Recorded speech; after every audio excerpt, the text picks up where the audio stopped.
How you kids doing? AssholeConsulting.com. You got questions, Cappy's got answers. Over at AssholeConsulting.com, where I, world's only professional asshole and America's older brother, will give you the answer you need, along with a swift kick in the ass that you so righteously and richly deserve, as long as you give me money. Because that's how it works in the real world. We have a question. Hello, asshole. I'm a 38-year-old man with liquid net worth of 150K with an extra 25,000 worth of gold and silver coins. No debt or mortgage, never married, no kid. You're getting close to FU money. I was indefinitely furloughed due to the COVID scandemic, and while I have confidence of returning to work, I'm sick and tired of the PC office politics, favoritism, and lack of investment that has been commonplace in every past employer. Dude, it's all over the place. The hard part about work is not the work itself. I don't think any guy or gal out there who's been intellectually honest and is a hard worker have a problem with their profession and the work itself. It's all the ancillary bullshit that predominantly your bosses, but sometimes coworkers, foist upon you. And it doesn't matter. There's no good job. No good job. So get used to it. I'm sick and tired of the sky being blue. I'm sick and tired of the water being wet. I'm sick and tired of the earth being spherical. It's not going to change, so stop wasting your energy getting angry or pissed off about it. My forte is IT and report writing. About 60% of my liquid assets are invested in stocks, and gains have been slightly higher than index fund returns. Do you think by mid-40s I'll have the easies? Did you read this into your phone? You mean the money? Because it said easies. I have the easies to finally give the middle finger to the 9-to-5 jive. Sound off. Please keep me anonymous if it becomes a paid video deal. Thanks. Well, a couple things. How old are you? How old are your parents? Because that's another thing is life expectancy. That's the number one thing. Father didn't die for physical health reasons at 63. Okay, so we count that. Your mom is currently 70. Paternal grandparents lived until their 80s and late 90s. Okay. Paternal grandparents are drinkers or smokers, but they died in their late 60s and late 70s. All right, so you got some pretty good genetics there. You don't smoke, rarely drink, work out daily, stay away from processed foods. Where do you want to live? Some expensive downtown area or some small no-name town with you? Eventually, obscure small town, but right now I live in a burb of a town, which is going downhill. I almost can guess which one it is. My plan is to let my money work for me.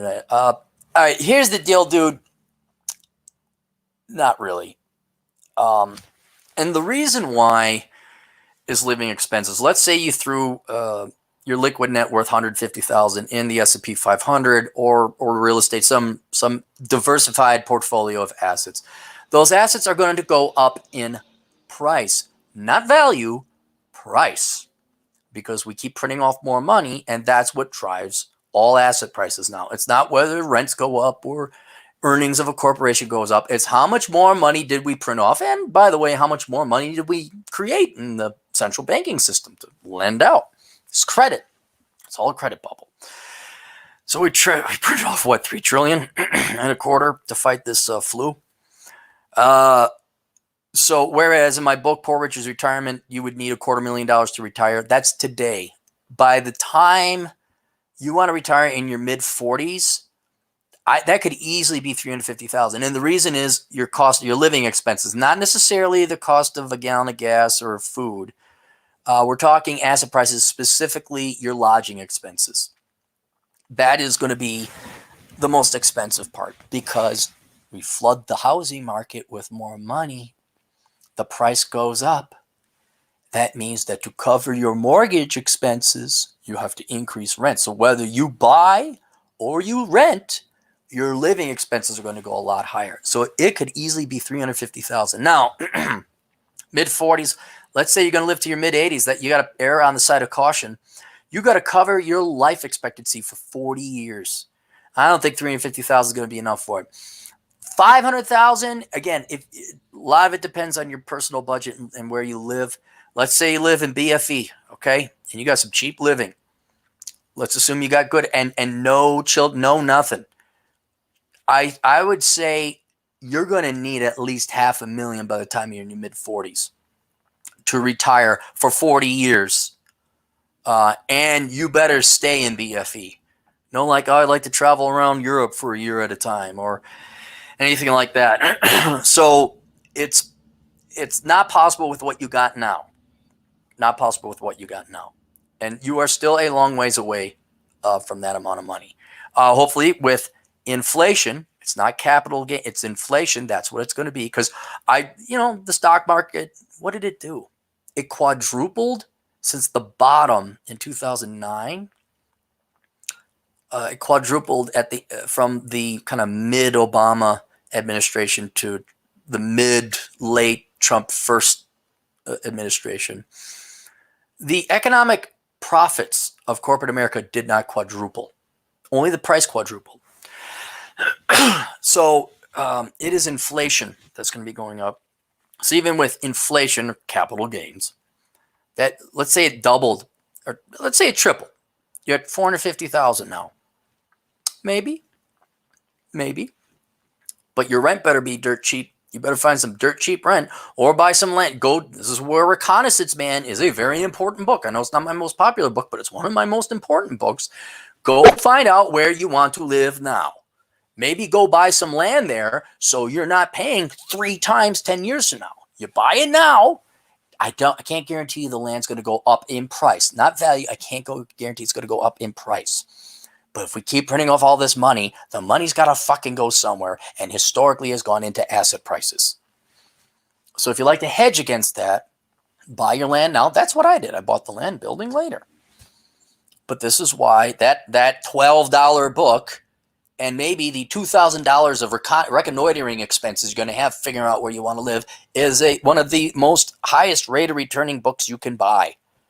I think Worthless is about the only book that has a higher rate of return. Don't major in stupid shit. Okay. Figure out where you want to live. Go buy land there now before it gets priced out because we keep printing off inflation. Okay. So no, I don't think you got enough. I really don't think you got enough. And you know what, dude? Just another one. Read How Not to Become a Millennial. I know all of you hate work. All of you, this isn't fair. No, it's not fair. But that's how it is. It's like fat women in the Western civilizations. All women are fat now. That's not right. I like skinny women. Too bad. That's what's on the menu, boys. All fat chicks all the time, 24/7 on the Fat Chicks station. Tune in anytime. All bosses are going to be dipshits. We're going to print off more money. Most degrees are worthless, and most chicks are fat. None of that's going to change. And yes, ladies, I'm aware most men are fat too. This is a male client, and presumably he is preferring the female persuasion. So that's it, man. Don't get angry about working your job.